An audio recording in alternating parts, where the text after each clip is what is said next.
today I'm sharing some of the top styling mistakes that you probably don't even realize you're making.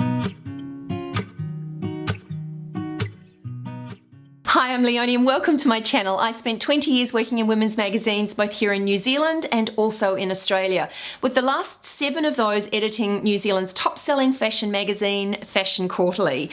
When I left magazines, I started this YouTube channel to share my passion for fashion with you. I also love a good shortcut, so this channel is all about your shortcut to style. Today we're talking about fashion mistakes, and these videos are always controversial, but I'm picking that you may not have even thought about some of these things, but changing them and making some small tweaks will really make you look and feel so much more confident in your clothes. A small portion of today's episode is sponsored by Squarespace, and I will tell you more about Squarespace shortly, but for now let's get into these style mistakes. Now, one of the biggest style mistakes that I see regularly is us not wearing our clothes or the clothes that we own because they're not on trend as such. Now, trends are great, don't get me wrong. They're great for giving us a little bit of an entree into what we can expect to see in the stores and just giving us a little bit of a heads up of what is going to be in fashion. But it's really important not to be driven by those trends and let them dictate what we wear. It's really important just to make sure that we select the trends that are going to work for us and those trends that will potentially update the clothes that we already have. Trends are great, but they are not everything. So it's almost like don't throw the baby out with the bathwater. If your pieces aren't on trend, it means nothing. If you love them and feel great in them, that's all that matters. The next style mistake that I see often is women trying to buy their way out of a style slump. I'm sure you can relate. It's those times when you go to your closet trying to find something to wear, you're kind of overseeing the same clothes hanging in your wardrobe, and you go out shopping, you think, right, I'm gonna buy some new pieces and I'll have a whole lot of options to wear. It doesn't generally work out this way, because if you go and buy new pieces without a plan, you often fall into that trap of buying the same sorts of pieces that you already own. So there is no such thing as buying your way out of a style slump. You do need to put a little bit of time in, look at what you've got first, and then make a plan to plug those holes. Don't just think you can go and shop like crazy and shop your way to better style. And at this point, I'd just like to say a very big thank you to the team at Squarespace for sponsoring this portion of today's episode.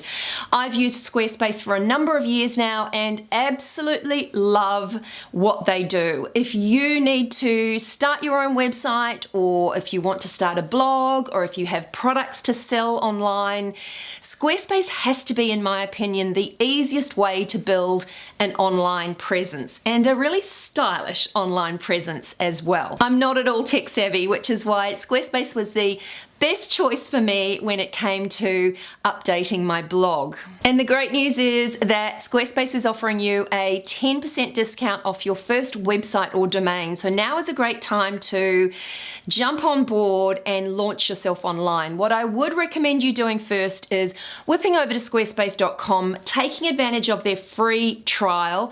Once you're familiar with the platform and you're ready to launch, then simply use my unique URL, which is squarespace.com/TheStyleInsider, and as I said, that will save you 10% off your first website or domain. I will leave that link in the description box below, but if you are planning on doing anything online, as I said, a blog, a website, selling your own products, then Squarespace is the way to do it. So this is a great deal. Definitely take advantage of it. Another style mistake that I tend to see happening when I go into women's wardrobes is that they'll grab a piece out of their wardrobe like this, and it has no hanger appeal. It basically, a lot of clothes, especially if we're used to seeing them in our wardrobe, they just look a little blah when they're just hanging.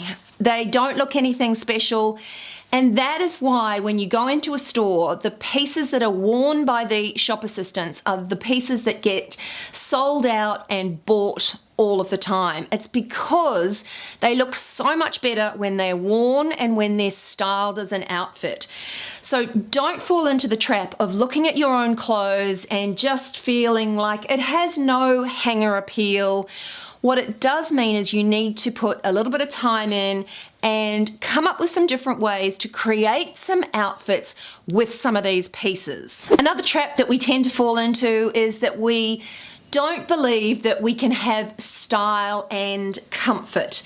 And that, in my mind, is something that we can almost definitely achieve.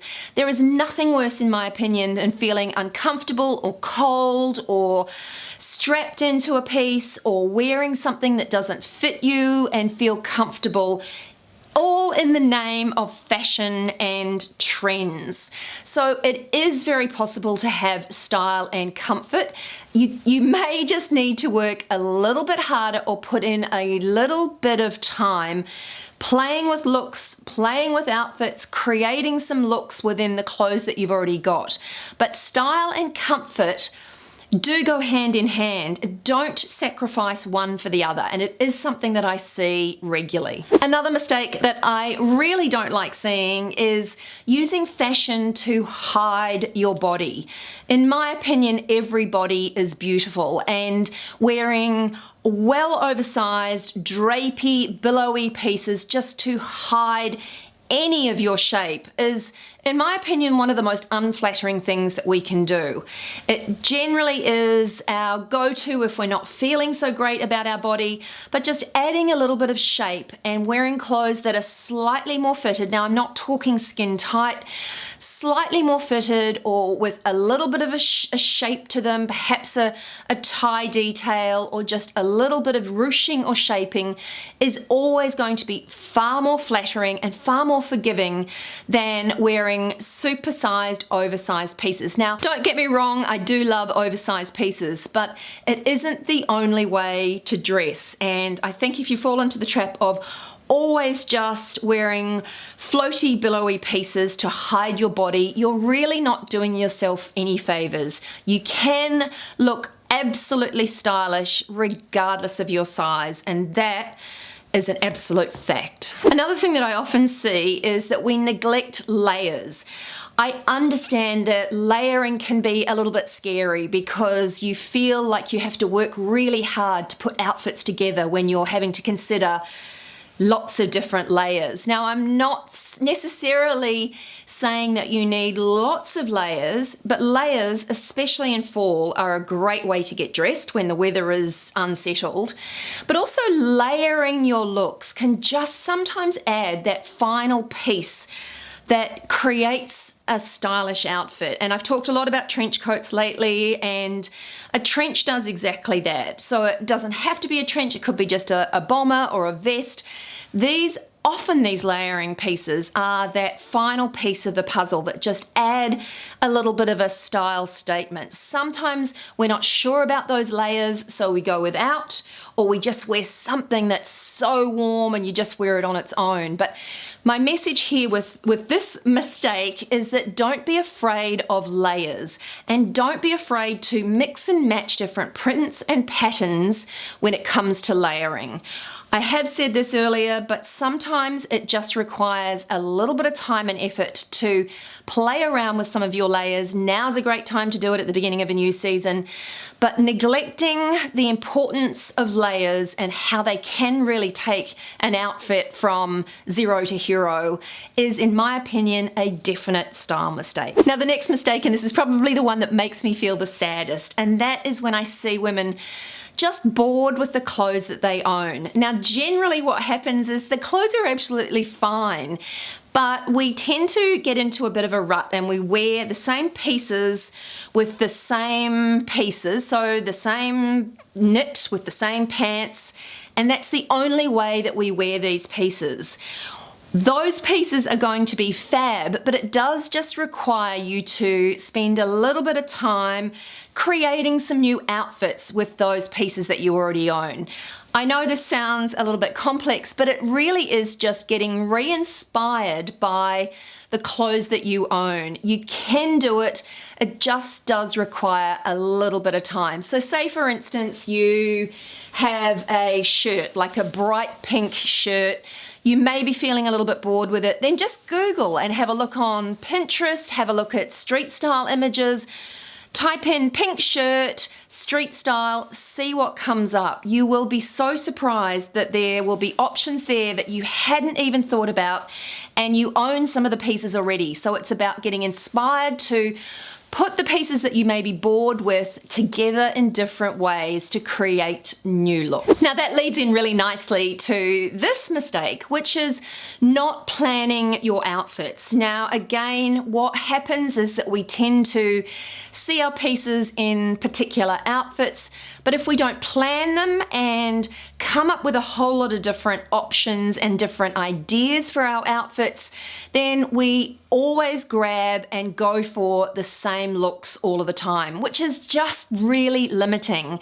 It means that we're not using the pieces that we own to their full potential. So if you do want to maximize your wardrobe and make the most out of the pieces that you own, you are going to have to put in a little bit of time and effort. Spending time playing. I talk about playing in your wardrobe quite a bit on this channel because I think it's something that we don't tend to do enough. We do have this expectation that we can go to our closet, throw together something and hope that it's going to work. Sometimes it will, and often it doesn't, and then we feel like a failure and then we don't do that again. What it is, I think, a good idea to do is when you're not in a hurry to go in, spend 10-15 minutes throwing together some different looks. Take a photo of the ones that you like and that work well for you, and then they can be your go-to looks when you next need to get ready in a hurry. But invest a little bit of time and play with the pieces that you own. Next up is not trusting your intuition.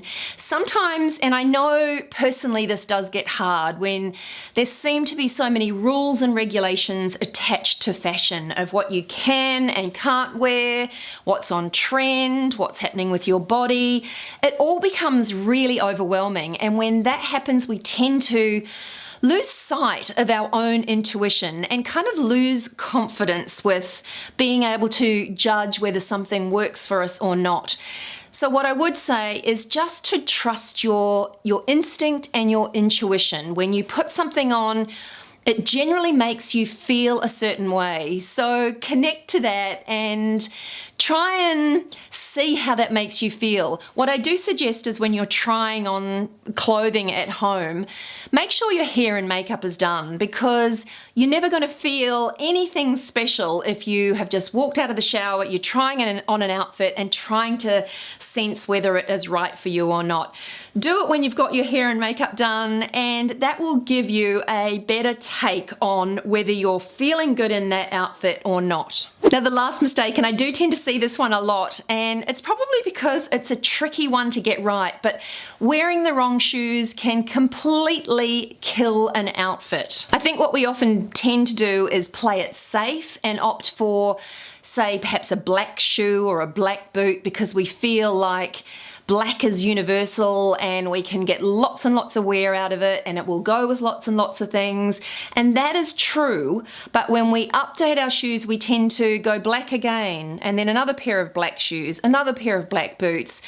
Sometimes it takes just a little bit of confidence to try, and I was going to say then dip your toe in, pardon the pun, but try something a little bit different. There are plenty of neutral shoes that you will get that cost per wear out of that are not so dark and heavy to really drag an outfit down. There are other neutral options other than black. And say for me, I tend to wear trainers, sneakers, Converse all the time because they suit my lifestyle. I love the comfort factor, and in my mind, Converse go with everything I own. So it's about finding shoes that do the same thing for you and for your style, and try not to get trapped in the I suppose, cornered into always opting for the same type and same color shoe. And just have a little look at some of your shoes. I know we tend to try and make do with them because shoes can be tricky, but getting your shoes right is, in my opinion, one of the easiest ways to create lots and lots of great outfits. Shoes, in my opinion, do maketh the outfit. Anyway, that's it from me today. I hope you enjoyed this one. I certainly had fun making it. Don't forget to give it a thumbs up if you enjoyed this. The YouTube algorithm seems to love it when you engage with my videos, and that means a lot to me. Also, don't forget to take advantage of that cool Squarespace offer. And also subscribe to my channel if you are interested in more fashion content, because I've got plenty heading your way real soon. But that's it from me today. I will see you real soon. Bye.